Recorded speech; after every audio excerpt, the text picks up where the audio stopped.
നമ്മുടെ വൃക്കകൾക്ക് എന്തെങ്കിലും പ്രവർത്തന വൈകല്യം സംഭവിക്കുകയാണെങ്കിൽ അത് കുറച്ച് നേരത്തെ തിരിച്ചറിയാൻ സഹായിക്കുന്ന 10 പ്രധാനപ്പെട്ട ലക്ഷണങ്ങളാണ് ഞാൻ പറയുന്നത്. ശരിയായ രീതിയിൽ ഉറക്കം കിട്ടാതിരിക്കുക, പ്രത്യേകിച്ച് രാത്രിയിലൊക്കെ നിങ്ങൾക്ക് ഉറക്കത്തിൽ നിന്ന് ശ്വാസം കിട്ടാതെ എഴുന്നേൽക്കേണ്ട ഒരവസ്ഥ വരികയാണെങ്കിൽ ശ്രദ്ധിക്കണം.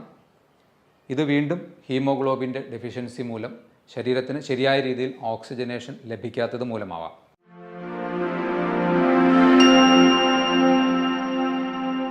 ഹലോ ഫ്രണ്ട്സ്, നമ്മൾ ദിവസേന കഴിക്കുന്ന ഭക്ഷണം മായം കലർന്നത്, കുടിക്കുന്ന വെള്ളം പലപ്പോഴും മലിനം, ശ്വസിക്കുന്ന വായു മലിനം. ഇത്തരത്തിൽ ഇതാണ് ഒരു നോർമൽ അർബൻ ലൈഫിൻ്റെ ഇപ്പോഴത്തെ പിക്ചർ. നിരന്തരമായി ബാഹ്യമായും ആന്തരികമായും നമ്മുടെ ശരീരം സ്ട്രെസ്സ് നേരിട്ടുകൊണ്ടിരിക്കുകയാണ്. ശരിക്കും പറഞ്ഞാൽ ഈ ഒരു സ്ട്രെസ്സിനെ കോമ്പാറ്റ് ചെയ്യാൻ അല്ലെങ്കിൽ അതിനെ നിർവീര്യമാക്കാൻ വേണ്ടി ശരീരം നിരന്തരം ശ്രമിക്കുന്നു. അതിൽ ഏറ്റവും പ്രധാനമായ 2 അവയവങ്ങളാണ്, ഒന്ന് നമ്മുടെ ലിവറും 2 നമ്മുടെ കിഡ്നീസും. നമ്മുടെ വൃക്കകൾക്ക് എന്തെങ്കിലും പ്രവർത്തന വൈകല്യം സംഭവിക്കുകയാണെങ്കിൽ അത് കുറച്ച് നേരത്തെ തിരിച്ചറിയാൻ സഹായിക്കുന്ന 10 പ്രധാനപ്പെട്ട ലക്ഷണങ്ങളാണ് ഞാൻ പറയുന്നത്. അതിൽ ഒന്നാമത്തേത്, നിങ്ങൾക്കെപ്പോഴും അമിതമായ ക്ഷീണം അനുഭവപ്പെടുക, അല്ലെങ്കിൽ എപ്പോഴും കിടക്കണം എന്ന തോന്നൽ, തളർച്ച. ഇതിന് കാരണം നമ്മുടെ ചുമന്ന രക്താണുക്കളെ ഉൽപ്പാദിപ്പിക്കുന്ന എരിത്രോപോയറ്റിൻ എന്ന ഒരു ഹോർമോൺ ഉൽപ്പാദിപ്പിക്കുന്നത് പ്രധാനമായും കിഡ്നിയിൽ വെച്ചാണ്. സ്വാഭാവികമായും കിഡ്നിക്ക് എന്തെങ്കിലും പ്രവർത്തന വ്യതിയാനങ്ങൾ വരുമ്പോൾ എരിത്രോപോയറ്റിൻ്റെ പ്രൊഡക്ഷൻ കുറയുന്നു, RBC പ്രൊഡക്ഷൻ കുറയുന്നു, ഹീമോഗ്ലോബിൻ്റെ അളവ് കുറയുന്നു. നിങ്ങൾക്ക് എപ്പോഴും ഒരു ക്ഷീണമായിരിക്കും അനുഭവപ്പെടുക. നമ്പർ 2, ശരിയായ രീതിയിൽ ഉറക്കം കിട്ടാതിരിക്കുക, പ്രത്യേകിച്ച് രാത്രിയിലൊക്കെ നിങ്ങൾക്ക് ഉറക്കത്തിൽ നിന്ന് ശ്വാസം കിട്ടാതെ എഴുന്നേൽക്കേണ്ട ഒരവസ്ഥ വരികയാണെങ്കിൽ ശ്രദ്ധിക്കണം. ഇത് വീണ്ടും ഹീമോഗ്ലോബിൻ്റെ ഡെഫിഷ്യൻസി മൂലം ശരീരത്തിന് ശരിയായ രീതിയിൽ ഓക്സിജനേഷൻ ലഭിക്കാത്തത് മൂലമാവാം.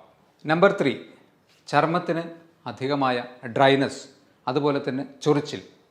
പ്രത്യേകിച്ച് മറ്റ് അലർജി പ്രശ്നങ്ങളൊന്നും ഇല്ലാതെയോ അല്ലെങ്കിൽ മറ്റ് ചർമ്മരോഗങ്ങൾ ഇല്ലാതെയോ നിങ്ങൾക്ക് ചർമ്മത്തിന് അധികമായ ഡ്രൈനസ്സും ചിലപ്പോൾ ചൊറിച്ചിലും അനുഭവപ്പെടുന്നുണ്ടെങ്കിൽ നിങ്ങൾ ശ്രദ്ധിക്കണം.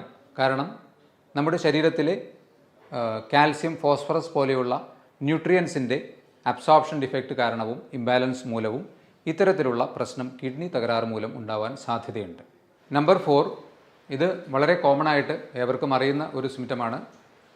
രാവിലെ എഴുന്നേൽക്കുമ്പോൾ കണ്ണുകൾക്ക് താഴെ ചെറിയ തടിപ്പും നീരും പോലെ കാണപ്പെടുന്നത്. ശരീരത്തിൽ നിന്ന് അധികമായി പ്രോട്ടീൻ, സോഡിയം ഇവയൊക്കെ കിഡ്നിയുടെ തകരാറ് മൂലം നഷ്ടപ്പെടുന്നത് കൊണ്ടാണ് ഇത്തരത്തിൽ നീര് വരുന്നത്. ഇതും കിഡ്നി ഫംഗ്ഷനുമായി റിലേറ്റഡ് ആയിട്ടുള്ള ഒരു ലക്ഷണമാണ്. നമ്പർ 5, രാത്രികാലങ്ങളിൽ അധികമായി മൂത്രമൊഴിക്കണം, ഇടയ്ക്കിടെ എഴുന്നേറ്റ് മൂത്രമൊഴിക്കാൻ പോകുന്ന ഒരു ടെൻഡൻസി. ഇങ്ങനെ കാണുകയാണെങ്കിൽ നിങ്ങൾ തീർച്ചയായും കിഡ്നിയുടെ ഫംഗ്ഷനുമായി റിലേറ്റഡ് ആയിട്ട് ഒന്ന് ആലോചിക്കേണ്ടതാണ്. ഇത് ചിലപ്പോൾ പുരുഷന്മാരിൽ പ്രോസ്റ്റേറ്റ് ഗ്രന്ഥിയുടെ വീക്കം മൂലം BPH എന്ന അസുഖത്തിലും, അതുപോലെ തന്നെ റിപ്പീറ്റഡ് ആയിട്ടുള്ള യൂറിനറി ഇൻഫെക്ഷൻസ് വരികയാണെങ്കിലും ഈ ഒരു അവസ്ഥ ഉണ്ടാകാം. പക്ഷേ BPH അല്ലെങ്കിൽ പ്രോസ്റ്റേറ്റ് ഹൈപ്പർട്രോഫി നിങ്ങൾക്കൊരു അൾട്രാസൗണ്ട് സ്കാനിലൂടെ നിർണ്ണയിക്കാൻ പറ്റും. അതുപോലെ തന്നെ യൂറിനറി ഇൻഫെക്ഷൻ ആണോ എന്നുള്ളത് യൂറിൻ റൂട്ടീൻ എക്സാമിനേഷൻ ചെയ്താലും നമുക്ക് പിടികിട്ടും. നമ്പർ 6, മൂത്രമൊഴിക്കുമ്പോൾ അധികമായി ക്ലോസറ്റിൽ പത പോലെ കാണപ്പെടുക. കൂടുതലായി പ്രോട്ടീൻ മൂത്രത്തിലൂടെ നഷ്ടപ്പെടുമ്പോൾ, നമ്മുടെ മുട്ടയുടെ പ്രോട്ടീനോട് സമാനമായ രീതിയിലുള്ള പ്രോട്ടീനാണ്, അത് മൂത്രത്തിലൂടെ അധികമായി നഷ്ടപ്പെടുമ്പോൾ ഇത്തരത്തിൽ പത കാണാൻ സാധ്യതയുണ്ട്. എന്നാൽ ഇവിടെയും നിങ്ങൾക്ക് 2-3 കാര്യങ്ങൾ ഇത് ശരിക്കും കിഡ്നിയുടെ തകരാറ് മൂലമാണോ എന്ന് തിരിച്ചറിയാൻ വേണ്ടി സഹായിക്കും.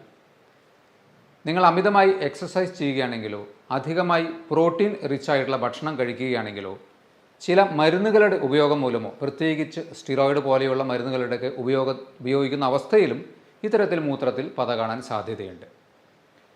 അപ്പോൾ ഈ കാര്യങ്ങൾ കൂടി ഇവാലുവേറ്റ് ചെയ്തിട്ട് വേണം ഇത് ശരിക്കും കിഡ്നിയുടെ തകരാറാണോ എന്ന് ചിന്തിക്കുവാൻ വേണ്ടി. അതും ശരിക്കും പറഞ്ഞാൽ മൂത്രമൊഴിച്ച് ഫ്ലഷ് ചെയ്തതിന് ശേഷവും കുറച്ച് നേരം കഴിഞ്ഞാലും ക്ലോസറ്റിൻ്റെ വശങ്ങളിൽ പത പോലെ പറ്റിപ്പിടിച്ചിരിക്കുന്നുണ്ടെങ്കിൽ തീർച്ചയായും നിങ്ങൾ കിഡ്നി റിലേറ്റഡ് ആയിട്ടുള്ള ടെസ്റ്റുകൾ ചെയ്യുക. അതിൽ തന്നെ ഏറ്റവും എളുപ്പത്തിൽ യൂറിൻ മൈക്രോ ആൽബുമിൻ പോലെയുള്ള ടെസ്റ്റുകൾ ചെയ്തു നോക്കുക. നമ്പർ 7, വിശപ്പ് കുറവ്. ഇത് വീണ്ടും ശരീരത്തിൽ അമിതമായി ടോക്സിൻസ് പുറന്തള്ളപ്പെടാതെ കിഡ്നിയുടെ തകരാറ് മൂലം നിൽക്കുന്നത് കൊണ്ട് നമുക്ക് സ്വാഭാവികമായും വിശപ്പ് കുറവായി അനുഭവപ്പെടാം. നമ്പർ 8, മൂത്രത്തിൽ രക്തത്തിൻ്റെ അംശം തോന്നുക. മൂത്രത്തിന് കളർ ഡിഫറൻസ്, ഡാർക്ക് യൂറിൻ, മഞ്ഞയിൽ കൂടി കുറച്ചുകൂടി ഡാർക്കായിട്ടുള്ള യൂറിൻ കാണുകയാണെങ്കിൽ RBC എന്ന കണിക മൂത്രത്തിലൂടെ നഷ്ടപ്പെടുന്നത് കൊണ്ടായിരിക്കാം. ഇത് വീണ്ടും നമ്മുടെ കിഡ്നീസിൻ്റെ അടിസ്ഥാനപരമായ ആ അരിപ്പ പോലെയുള്ള സംവിധാനത്തിൽ വിള്ളലുകൾ വന്ന് ശരീരത്തിലേക്ക് തിരിച്ചെടുക്കേണ്ടതായിട്ടുള്ള RBC മൂത്രത്തിലൂടെ നഷ്ടപ്പെടുന്നത് കൊണ്ട് മൂത്രത്തിന് അമിതമായ കളർ ഡിഫറൻസ് വരാൻ സാധ്യതയുണ്ട്. നമ്പർ 9, മസിൽ ക്രാംസ് അഥവാ മസിലുകൾ കോച്ചി പിടിക്കുന്ന അവസ്ഥ. പ്രത്യേകിച്ച് കാൽവണ്ണകളിലൊക്കെ മസിൽ അമിതമായി ഒരു ക്രാംസ് പോലെ തോന്നുന്നുണ്ടെങ്കിൽ അത് ശരീരത്തിൽ സോഡിയം, കാൽസ്യം പോലെ ഉള്ള മിനറൽസിൻ്റെയോ അല്ലെങ്കിൽ ഇലക്ട്രോലൈറ്റ്സിൻ്റെയൊക്കെ ഇംബാലൻസ് മൂലമാവാൻ സാധ്യതയുണ്ട്.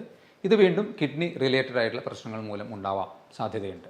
നമ്പർ 10, വായിലൊരു മെറ്റാലിക് ടേസ്റ്റ് അല്ലെങ്കിൽ ഒരു ലോഹച്ചുവ വായ്ക്കകത്ത് തോന്നുകയോ അല്ലെങ്കിൽ അമിതമായ ഒരു ബാഡ് ബ്രെത്ത് നമ്മുടെ ശ്വാസത്തിന് വരികയോ ചെയ്യുകയാണെങ്കിൽ വീണ്ടും അമിതമായ ടോക്സിൻസ് ശരീരത്തിൽ കെട്ടിനിൽക്കുന്നത് മൂലം ഇത് കിഡ്നിയുടെ തകരാറ് മൂലമാവാനുള്ള സാധ്യതയുണ്ട്.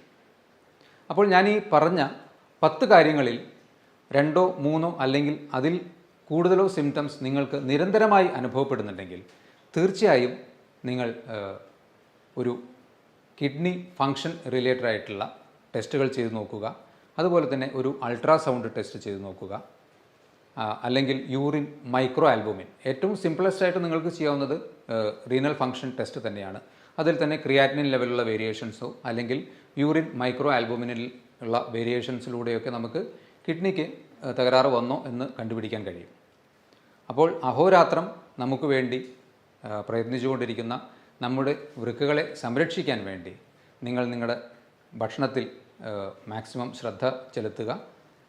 വെള്ളം കുടിക്കുന്ന കാര്യത്തിൽ ഒരിക്കലും വ്യത്യാസം വരുത്താതെ കറക്റ്റായിട്ടുള്ള രീതിയിൽ നിങ്ങളുടെ ശരീരത്തെ ഹൈഡ്രേറ്റ് ചെയ്തുകൊണ്ടിരിക്കുക. അതുപോലെ തന്നെ ഹാർട്ട്, ലിവർ, ലങ്സ് ഇതിൻ്റെയൊക്കെ സുഗമമായ പ്രവർത്തനത്തിന് ഏറ്റവും പ്രധാനമായി വേണ്ടത് എന്താണ്? റെഗുലറായിട്ടുള്ള ഒരു മിതമായ വ്യായാമമാണ്. അപ്പോൾ നമ്മുടെ ഒരു ലോഞ്ചിവിറ്റി അല്ലെങ്കിൽ മാക്സിമം ലൈഫ് എക്സ്പെക്റ്റൻസിയും ഹെൽത്തും മെയിൻറ്റെയിൻ ചെയ്യുന്നതിന് വേണ്ടി ഇത്രയും കാര്യങ്ങൾ നിങ്ങൾ ശ്രദ്ധിക്കുക. ഈ പറഞ്ഞ ലക്ഷണങ്ങളിൽ കുറച്ചൊരു ഗ്രൂപ്പ് ഓഫ് ലക്ഷണങ്ങൾ നിങ്ങൾക്കുണ്ടെങ്കിൽ അതുമായി റിലേറ്റഡ് ആയിട്ടുള്ള ടെസ്റ്റുകളും ചെയ്തു നോക്കുക. എല്ലാവരും ആരോഗ്യത്തോടെയും സുരക്ഷിതരായും ഇരിക്കുക. ഇതുപോലെയുള്ള മറ്റൊരു ഹെൽത്ത് ടോപ്പിക്കുമായി വീണ്ടും കാണാം. ബൈ.